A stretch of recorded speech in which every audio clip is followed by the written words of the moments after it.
Hi, welcome to Alaskan in the Philippines.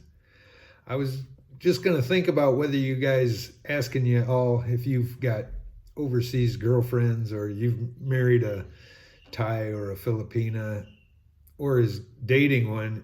Are you buying her gold for Christmas? Does she want gold for Christmas? Sometimes they'll ask you, that one thing Asians really love, Asian women especially, is gold.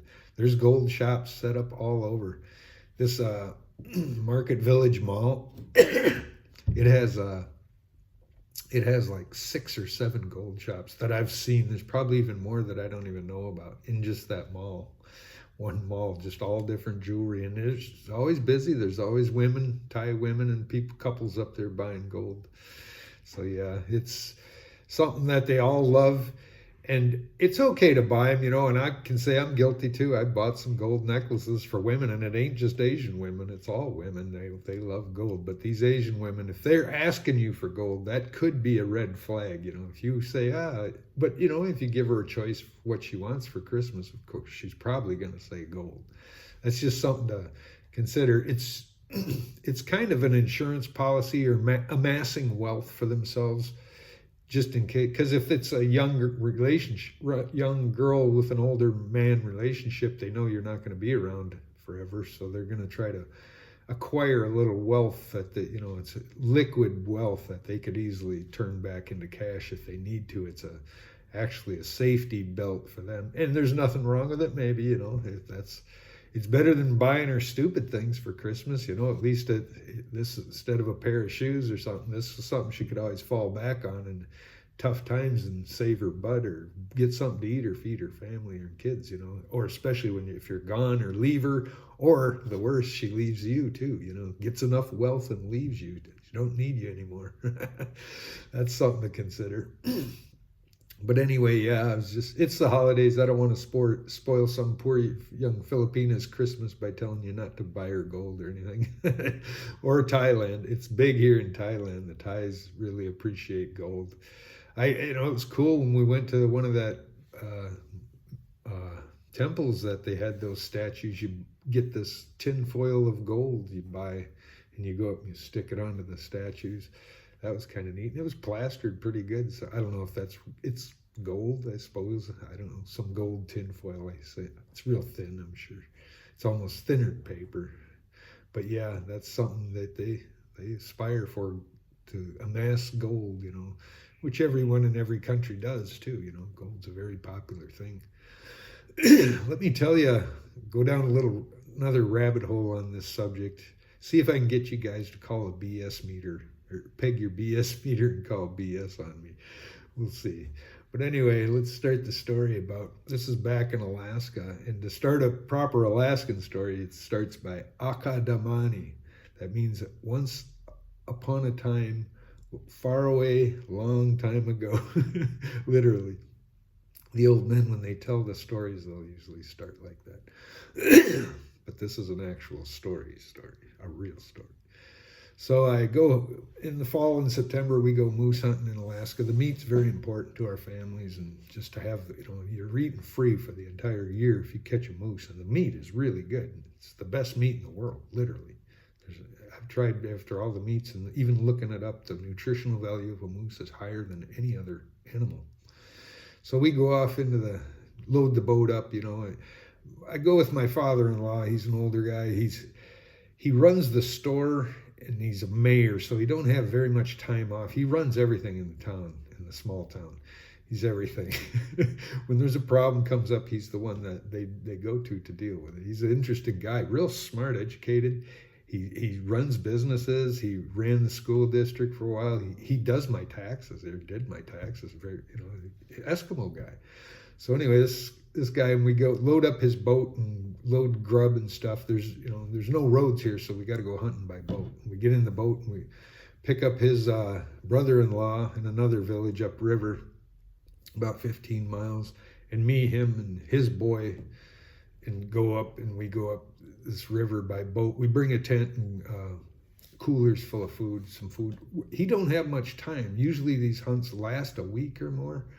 2 weeks generally, 10 days at least. But he only had a weekend off, just an overnight, and he's always got to be back to his store. So we took off. It was kind of late in the day even, and we took off. We went up. We were just going to spend one night, 2 days hunting. So we went up. We traveled all day and got up, went up river. And first night we camped. We put up a tent camp and set up our camp. And it was dark. There was no moose. We didn't see any moose all the way up. It was kind of the back in the days when the moose were scarce. It was about 20 years ago, 25 years ago. Actually, yeah, it was about 25 years ago. The moose, there weren't many moose then. It was hard for hunting for us, and especially with just one day to do it overnight and then come back literally. So we went up and traveled all day, went up as far as we could go, and then traveled up into the dark and stopped and put up our tent camp. We had it's a good setup, you know. We bring a lot of food and stuff. We can cook meat and stuff, start a fire, cook fish, and ducks and geese and stuff we catch along the way. It's always a grand old time, and it's getting cold by then, so we have a wood stove in the tent, and it warms up the tent and dries our gear and stuff because it's rainy and cold. By then it's already freezing and frosting in Alaska. So we set up the camp, and it was dark, and it was a full moon, late September. The full moon came out, and I looked upriver, and the only moose we saw the whole trip was I seen a cow coming out under the river to drink. And it was only could see it in the moonlight. And I told them, like, hey, there's a moose out there. So we all jumped in the boat and tried to race up there to get it, but it was gone. It hurt us. I knew we made too much noise. It was deathly quiet that night. So it ran away, and we never did see another moose that whole trip, actually. So we went to bed. And right before I went to bed, I brought my cooler of food. Each hunter brings his own cooler of food, and we bring it out. And I usually sleep with it in the tent, but there was three grub boxes, we call them, and those two guys had already brought theirs in, and we had a stove on one side and a grub box. They're handy to sit on, plus your food's handy, and you can sit on it when you eat and stuff. So I thought, it's too crowded. I left mine outside, and I figured it'd be better outside anyway.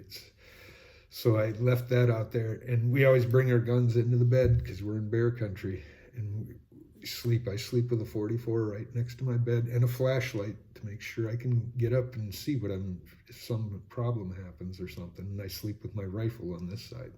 That's habit hunting out in the bush. That's the way you do it. There's always bears and moose. Bad. I've had to worry about moose coming into our camp before, mean, mad moose before. So we always sleep with our guns. And we woke up the next morning, we lit the stove, and we were having coffee. And it was still dark. Just as it was getting bright, Matt looks out there and he goes, there's a bear out there. And he's always joking. I thought, yeah, another one. Sure, Matt, sure. And then I'd look out. Sure enough, there was a bear sitting out there, sitting on its butt, eating potatoes out of my grub box. It had my lid open, and there was potatoes. I brought potatoes and stuff to cook soup and stuff when we go. And it was sitting there eating them just like a dog, but with using its hands. And I was like, oh man, this ain't good. Because our boat was right on the other side. And this is only 15 feet away. Maybe about 10 feet away from the tent. It wasn't very far from the tent. I thought, well, we got ready, got our guns, and we all just stood up and went outside in front of the tent and just stood there. And the bear paid no attention to us. It was a young one. It was big, though, big brown bear. It was probably a 2-year-old, 3-year-old maybe, 2-year-old. And 3-year-old probably, but it was sitting there eating, and I was like, all right, I'll shoot my 44 under its feet and I'll blow some dirt in its face and see if it'll leave. Try doing that. So I did that, and I popped a round 44 mag, blew mud right in its face, dirt right in front of it, and it went up in its face, and it got mad, and it laid its ears back and looked at me mean, mad, and it went right back to eating the potatoes out of the grub box. And I said, well, guys, we're going to have to, I guess. And the boat was right there, and they're like, yeah, okay. And I said, on 3, 1, and I had my 44, and both these guys had 30-06s, I think. 1, 2, 3, and kabloom, and it crumpled over. And that was the end of the bear. And we decided we better get out of this camp anyway. We had to get out of here, and we were heading out. It was a bad place to see. We noticed there was bear tracks all over this camp we were at. So as we were getting ready, we were heading down anyway, and we were going to hunt that morning. So we started loading up, and we were taking down the tent. I saw another bear run right through the camp. I was like, "What's going on here?" Another bear about the same size, a brown one, ran right by me. I wasn't even paying attention. I was carrying something else, and the bear ran by me. I was like, "Wow." So I told him, "Hey, there's another bear. Let's hurry up and get out of here." So we loaded up the boat, took down the tent, and got in the boat quick, and pushed out and went around the bend. And just while we were getting stuff still settled in, we were drifting down the river, and the current was taking us around the bend. Went around the bend, just starting up the motor, and there was 3 more bears right along the bank there, standing there. It was breeding season in the fall, so they were doing something. Maybe these were all the young bears that were congregated together. But yeah, it was spooky. Too many bears for us anyway. But anyway, we headed on out, and we motored on. We were in our boat then, and motored on down, and we were quite a ways up, probably around 60, 80 miles or 60 miles or something. And we traveled down. Finally, we took a break and just stopped to get out and stretch your legs after a couple hours of traveling. It's real windy and stuff, so we stopped, get out and stretch our legs. There was a little spring or creek there, a small creek. And I'd brought my gold pan, and I had been trying little panning, because I had just been recently introduced to gold panning because I was working at a gold mining school for a while, or at a gold mine, an actual gold mine. That's a whole nother story. I'll tell you about that one sometime if you guys are interested. That's another time. But anyway, so I brought my gold pan, and I'd always try panning for gold. And wherever we'd stop, I'd get out, and the guys would always look at me and smile. And they'd come over and see if I found anything, and I'd find little colors. There's little colors. I always could find a color or two, just there's those little specks of gold or flakes. You could suck them up with a sucker bottle, and I did. I'd save a few of them. And it was very educational. I was teaching myself geology and stuff, and actually went to some gold mining schools. Like I said, twice of them. I went to 2 workshops at that gold mine. We flew in, and I got trained by a geologist at one time. I say I'll go into that story another time. But so I knew what I was doing by panning, and they were, in an actual to start a gold company, you only need it. If you're getting like 9 or 10 colors to a pan, that's good gold. You can start a mine there. But actually, where I am, it's all salmon rivers, and you can't. It's all closed up to mining. You could never get a permit to mine there. It's just completely, Jimmy Carter locked it all up. It's all scenic and wild river area and stuff in our area. So you can't even legally pan there with a shovel. You can legally go in with a hand trowel or your hands, and you can dig it out with your hands, but you can't even bring a shovel. That's how locked up it is anymore. Crazy. Out in the middle of nowhere, too. It's out in the middle of nowhere in Alaska. But it's locked up. The president's locked it up. Can't touch it. So anyway, but we were out there, and we had a shovel. We just brought a shovel for the testing the gold wherever I would stop. Wherever we'd stop, I'd take a pan, and we were getting out stretching, and my father-in-law goes, should we try here? And I was like, yeah, let's try take a pan here. So he was feeling energetic, trying to warm up. It was cold in the fall time. You get cold riding that long. You get out and you just shake, and you get almost hypothermic. So we were getting busy, just doing something. I had a pair of rubber gloves, so I didn't have to touch the cold water. I had some thick rubber gloves. And my gold pan. And he got the shovel, and I said, yeah, right here. So it looks like a good spot right in this creek. Try a scoop. And he tried to scoop, threw it in my pan. I panned it down like I practiced before, and I could always find colors. And I got down to where there was just a bunch of mud in the bottom of the pan. Of course, he was standing there looking at me. And when I shook the pan around, I saw some gold nuggets. I couldn't believe myself. I looked at him, and I go, that's got to be gold nuggets. And I could instantly tell because there was a bunch of other fine gold with it too. And a small nugget, maybe it wouldn't be big, small, tiny little nuggets, about this big probably. And I go, what's going on here? And I didn't believe myself finding gold so much that at the moment I looked around up and down the river. I thought somebody's playing a joke on me. And I looked at these guys. I thought, you guys are messing with me. He was sitting there, is there anything in there? What is that? And I picked up a nugget, and I looked at it, and I go,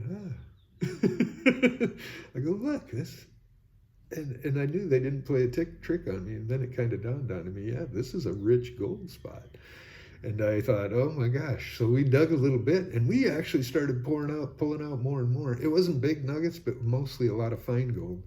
So we actually, it was getting dark though. We had to go. We had to make it home. So we only could spend about an hour there. And then that hour, we filled pretty much a jet shot, or part of a those jet whiskey bottles you buy. We saved some gold in that on the way back. And actually, we went back up there a couple of times after that, just me and my father-in-law, and we panned just for we set up a camp and panned out for a couple of nights with just pans. And we, like I say, that jet shot, those whiskey bottles you get on the airplane, we filled one of those about halfway up. And I let him keep it. And I kept a small bottle, and I sent it to my dad. And he got a big kick out of that. And also his daughter, it was Valentine's Day. I didn't have nothing for Valentine's Day, and we went out gold mining that day, panning that day.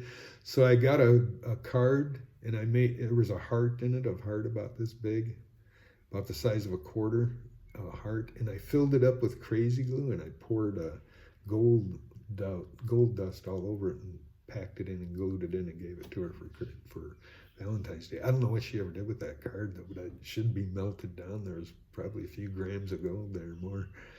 But anyway, I let him keep it all. And actually, the word got out to a few people, and it got to known about some of them. So a lot of still don't know about it, but there's enough people that know about it that started going up there. And I just quit going. I've never been up there for like 20 years. I just moved on from it and just left it alone. It's in a beautiful spot, and they'll never start a mine there, and good thing they don't. It would destroy a very beautiful spot, and I would not want to see it myself. But it was interesting to find gold that one time. It just blew my mind, and it was the first time I ever found a good portion of gold like that. And one thing, it's still there if I ever needed to go back, and if the things ever changed and the laws changed or my economic situation changed and I really had to. Armed with the knowledge I have now, I think I could go back and do a pretty good job. But like I say, I don't know how it would pan out, with the area. It's a small town area, and there'd be some jealousies. And I seen it when we found gold even. There was some freaky stuff happening about it, when people found out. So few people that went up there, and a lot of them, I don't know if they're still going there or not, but I haven't, like I say, I haven't been up there in years. And actually, like I say, another time I went to that gold mining school, I discovered gold again at that gold mining school. So that was a whole nother episode. I don't know if you guys want to hear about these old Alaskan yarns that sound like half BS or not, but that's was my old life, and that's what I used to do. And actually, when I came here into the Philippines, I was going to bring my gold pan and my metal detector to Dumaguete. I'm in Thailand now, but when I went to Dumaguete, I was going to bring my gold pan. Them rivers and all that volcanic activity around there's got to be gold. And I swear up and down, I could find gold in there if I was let loose. You can legally mine. Other countries can, or nationalities could come to different countries and mine. It's kind of an international mining law that all countries open, not all of them, but some of them open their countries up to foreigner mining, like the U.S. does. You can as a foreigner, you can own a gold mine in the U.S. And the same with the Philippines. Of course, it's going to have to be, in the Philippines, it has to be 51% owned by Filipinos or something. That's what you'd have to do. You'd have to literally give your Filipina a gold mine. You'd have to trust her. But honestly, I think I've looked at some of those rivers, and I swear I can find gold there. I swear. And I may go back there. I may go back there, and I will get a pan. And if I can pull it off, I don't think I could just recreational pan, not trying to get a mine started or anything. But I'd like to check. Those rivers looked amazing, and I had big boulders and everything. I think in volcanic activity, I'm absolutely positive there's gold around there. Maybe here too in Thailand. I'd like to check around here. I don't see any rivers, but the Nome Beach was full of gold, and they didn't know about that too. So if I go down and try a pan on the beach here, you never know. They discovered gold on the beach in Nome, and everybody got rich in the sand. Think about that. Just nobody thought to try. So anyway, that was kind of a cool deal of my thoughts or my experience with gold. I actually went on to study mining a lot and got a little experience at working at one and seeing the workings of one and stuff. So I kind of got a little mining background. And I sent that gold to my dad, and that was pretty cool. He got a real kick out of that. Oh, wait a minute. If you guys can excuse me and don't go away, I'll show you.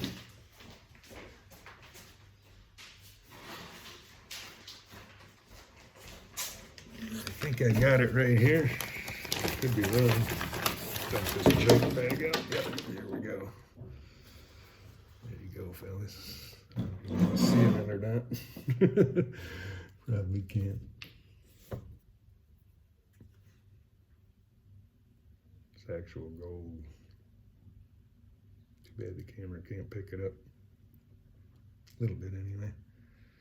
That's it. This is some of the gold I panned. I sent this to my dad. I think it was fuller when I sent it.